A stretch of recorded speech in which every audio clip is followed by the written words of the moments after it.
नमस्कार मंडळी, कृष्णाईज किचनमध्ये तुमच्या सगळ्यांचं स्वागत आहे। आज आपण उपवासाची साबुदाण्याची खिचडी पाहणार आहोत। सर्वप्रथम मी इथे साबुदाणे घेतलेले आहेत। उकळलेला बटाटा, जिरं, मीठ, कढीपत्ता, मिरची, थोडीशी साखर आणि शेंगदाण्याचं कूट आणि तेल घेतलेलं आहे। आता आपण कढईमध्ये तेल घेऊया। तेल तापलं की त्यात थोडं जिरं, कढीपत्ता, मिरची घालून फोडणी देणार आहोत। त्याचसोबत आता आपण उकळलेले बटाटे त्यात घालू।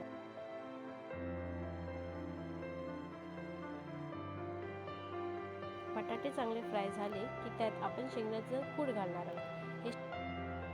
त्याचसोबत आपण भिजवलेले साबुदाणे घालणार आहोत। हे साबुदाणे आपण रात्रभर भिजत ठेवले। आता हे सर्व मिश्रण एकत्र करायचं आहे आणि ह्यात चवीनुसार मीठ तसेच थोडीशी साखर घालायची।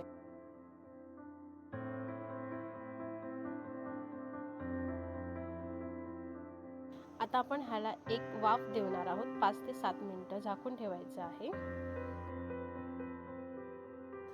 आता आपण हे चेक करूया आपली खिचडी तयार झाली आहे की नाही।